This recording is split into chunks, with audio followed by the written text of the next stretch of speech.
Halo teman-teman Hukumenders, apa kabar kalian hari ini? Semoga sehat selalu ya. Hari ini kita mau belajar mengenai repo saham dalam hukum positif di Indonesia. Dalam kegiatan perdagangan saham, salah satu bentuk transaksi yang cukup banyak diminati oleh pelaku pasar modal adalah transaksi repurchase agreement atau transaksi repo saham.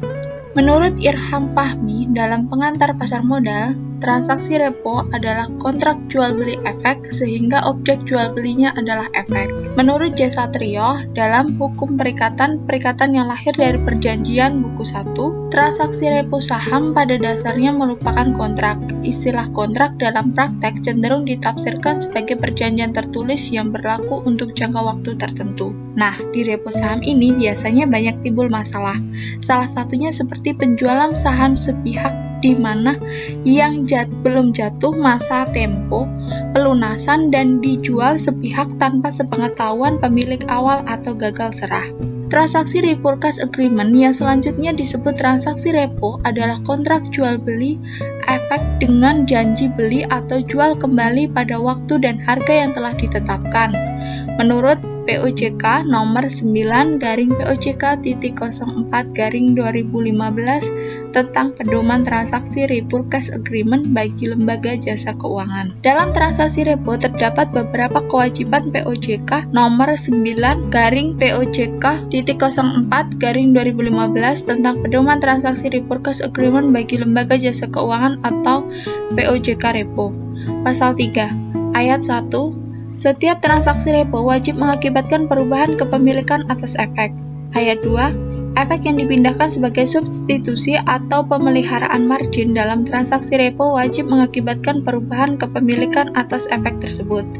Ayat 3, dalam hal terjadi peristiwa kegagalan atau event of default dalam transaksi repo, para pihak wajib menyelesaikan kewajibannya sesuai dengan tata cara penyelesaian peristiwa kegagalan serta hak dan kewajiban yang mengikutinya sebagaimana dimuat dalam perjanjian transaksi repo. Pasal 4 ayat 1.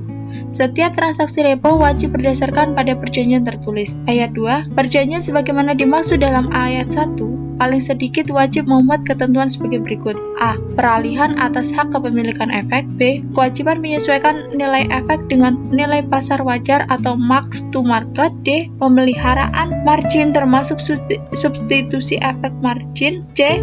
Margin awal dan atau harkat efek dalam transaksi repo. D. Pemeliharaan margin termasuk substitusi efek margin. E. Hak dan kewajiban para pihak terkait kepemilikan efek dalam transaksi repo termasuk waktu pelaksanaannya dan kewajiban perpajakan. F. Peristiwa kegagalan. G. Tata cara penyelesaian peristiwa kegagalan serta hak dan kewajiban yang mengikutinya. H. Perjanjian tunduk pada hukum Indonesia. I. Kedudukan lembaga jasa keuangan dan transaksi repo sebagaimana agen atau bertindak untuk dirinya sendiri. Dan J. Tata cara konfirmasi atas transaksi repo dan atau perubahan material terkait transaksi repo tersebut. Pasal 7. Dalam rangka menangani resiko yang timbul dari transaksi repo sebagaimana dimaksud dalam pasal 6 ayat 1 huruf F, lembaga jasa keuangan wajib A. Menerapkan margin awal dan atau besarnya haircut atas efek dalam transaksi repo sesuai dengan resiko kredit lawan transaksi repo dan resiko efek. B. Melakukan pemeliharaan margin sesuai dengan perjanjian transaksi repo setiap saat apabila nilai efek berdasarkan harga pasar wajarnya menunjukkan perubahan nilai penurunan yang material sebagaimana diperjanjikan. C. Memastikan konfirmasi tertulis secara fisik atau elektronik terkait perjanjian transaksi repo diterbitkan. D. Memantau eksposur bersih seluruh transaksi repo yang dimilikinya dan melakukan tindakan tertentu untuk menyelesaikan kewajiban terhadap lawan transaksi repo secara harian. E. Meminimalkan segala resiko penyelesaian yang timbul dari transaksi repo dengan menggunakan sistem penyelesaian yang disediakan oleh Bank Indonesia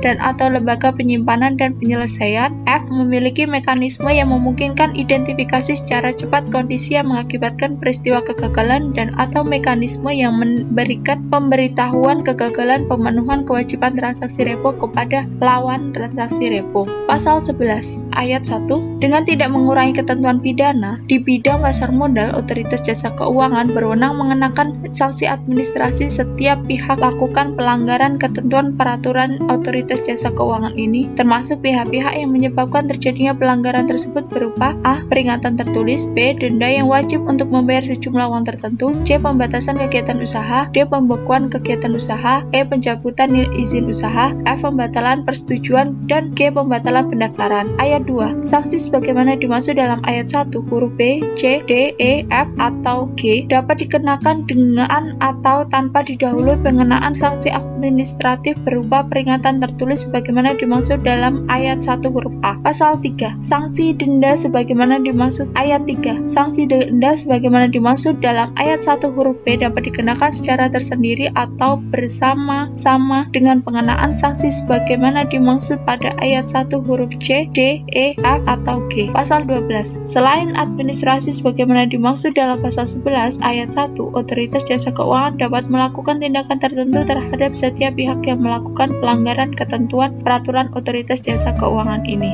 Pasal 13. Otoritas jasa keuangan dapat mengumumkan pengenaan sanksi administrasi sebagaimana dimaksud dalam pasal 11 ayat 1 dan tindakan tertentu sebagaimana dimaksud dalam pasal 12 kepada masyarakat. Contoh dari repo saham. Andi adalah seorang pengusaha yang sedang membutuhkan modal untuk mengembangkan usahanya.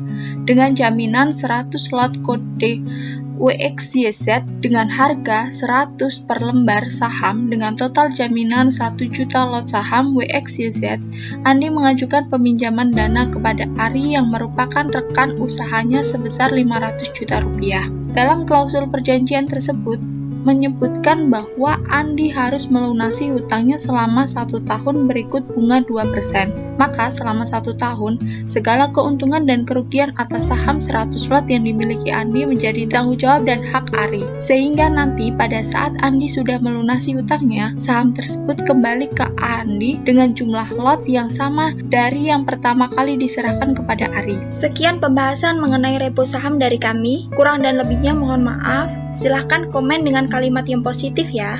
Dan jangan lupa follow Instagram, TikTok, dan subscribe channel YouTube kami. Thank you and stay healthy. Feel free to tell us your story.